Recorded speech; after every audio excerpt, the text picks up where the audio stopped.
Bien, cambiamos de tema. La Comisión Investigadora por Fraude a la Ley Reservada del Cobre, tras su última sesión, ya comenzó el periodo de redacción de conclusiones. Y para ahondar más sobre este tema, estamos con el diputado de la Democracia Cristiana y presidente de la Comisión Investigadora, Jaime Piloski. Diputado, muchas gracias por estar acá en CNN Chile. Muy buenas tardes, Cristian. ¿Cómo estás? Bien, queda muy poco para que se entregue este informe con estas conclusiones. A su juicio, ¿qué es lo que vamos a ver? ¿Vamos a quedar impresionados con lo que entregará este informe, con datos que quizás no se sabe de la luz pública? A su juicio, ¿sería uno de los fraudes más importantes de lo que ha pasado en la historia de nuestro país?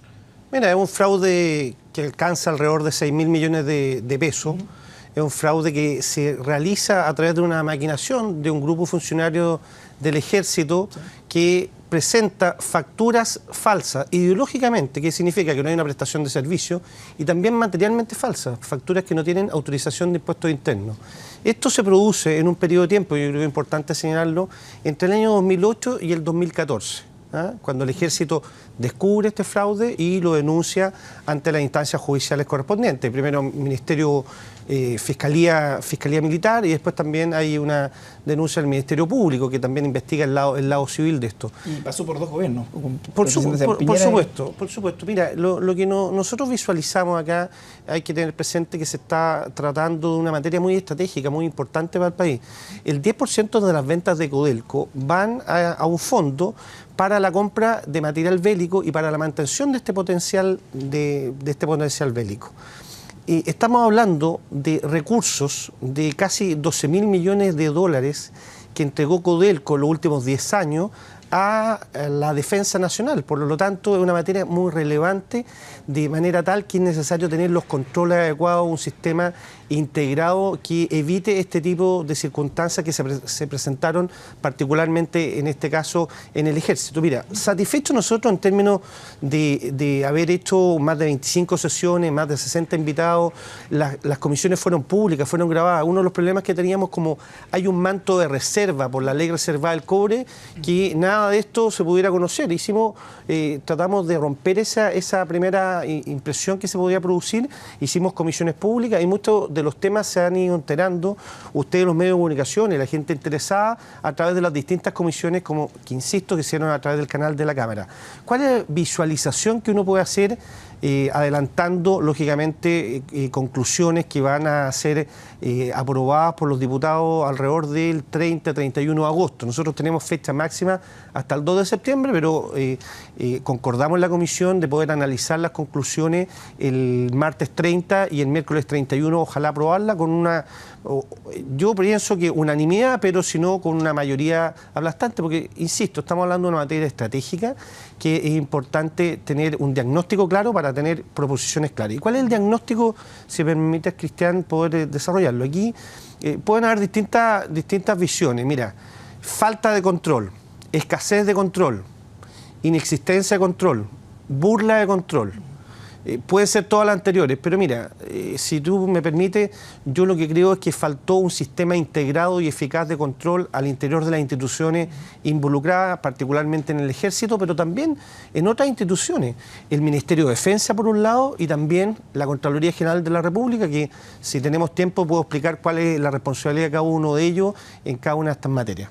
Una de las aristas, eso sí, diputado, es el tema aduanero, que ingresaban finalmente pertrechos sin el pago de impuestos, porque finalmente es el Ejército el que no se le compete esto. En ese sentido, ¿de qué estamos hablando? ¿De cuántos ingresos habían pasado en todo este año que ustedes habían señalado? Mira, es que hay dos materias de competencia de esta comisión. Uno dice relación con los fondos de la ley reservada y cómo se manejan estos fondos, particularmente el fondo estratégico que lo maneja el Banco Central, y particularmente este fraude que se produce de 6.600 millones de pesos aproximadamente.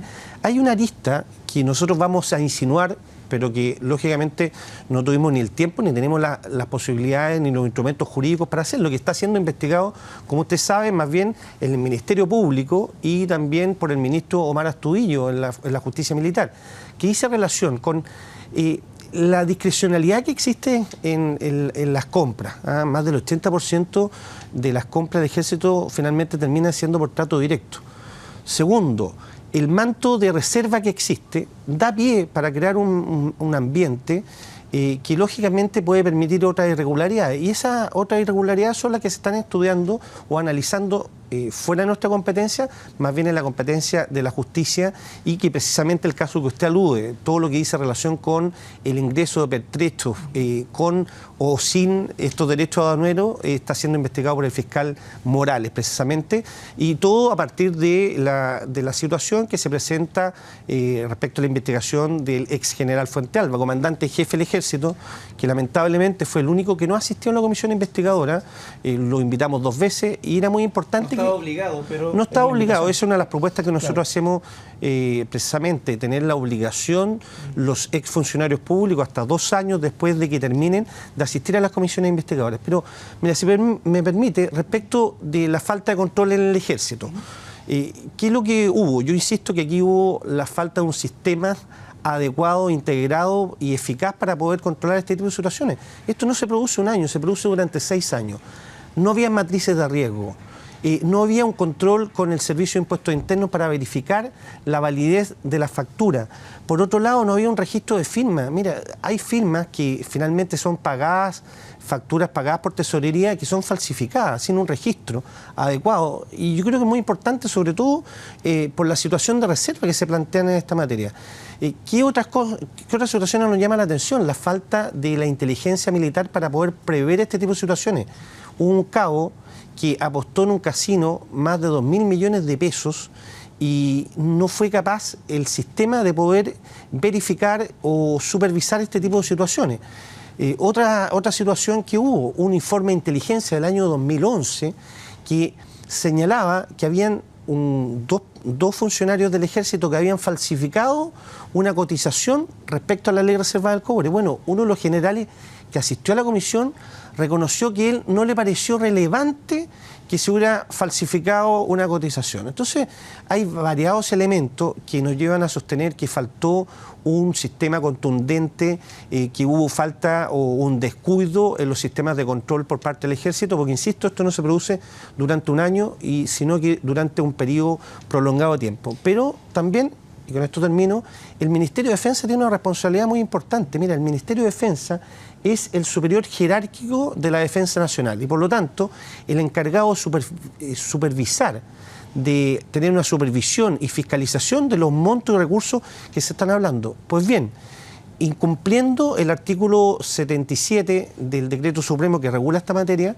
que también es reservado, uno de los problemas que tenemos en esta materia también es reservado, ¿qué es lo que ocurre? Que el Ejército, que el Ministerio de Defensa, desde el 4º trimestre del año 2011, que no hace una revisión y aprobación de las cuentas que ha entregado el Ejército. Es decir, casi 5 años sin haber hecho un trabajo de control y fiscalización respecto a estas cuentas. Es decir, en definitiva, tormenta perfecta para que creáramos un ambiente propicio para que se produjeran estos hechos lamentables de corrupción. Siento que lo más renombrado es lo del señor Fuentealba, pero ¿qué rol también cumple Virgilio Cartoni en este caso?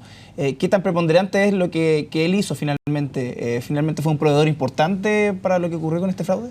Mira, respecto de las facturas de este grupo al interior del Ejército, que es nuestra competencia, no está íntimamente relacionado con lo que usted plantea de Virgilio Cartoni. Lo que sí, en la segunda arista que nosotros vamos a insinuar, que dice relación con, en este manto de discrecionalidad que se puede producir, de reserva, hay proveedores, tal como lo dice con la Contraloría, proveedores frecuentes. Y yo, más bien, esa es una tarea que va a quedar al descubierto o va a ser analizada por los tribunales de justicia. Pero quisiera darte un dato que puede ser relevante para tu pregunta.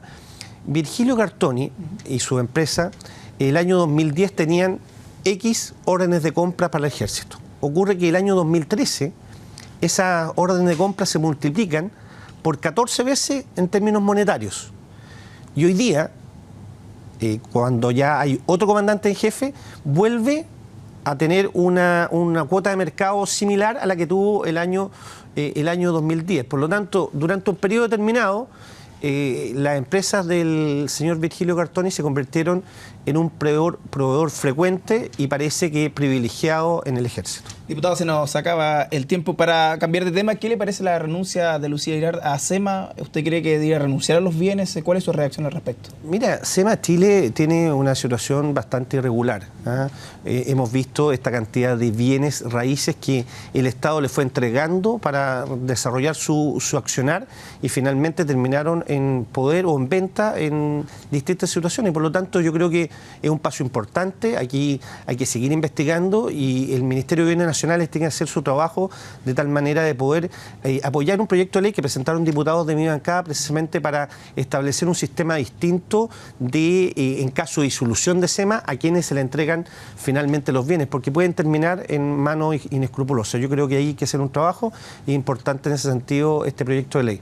Diputado Pilos, que le queremos agradecer esta entrevista. Muchas gracias a usted, Cristina.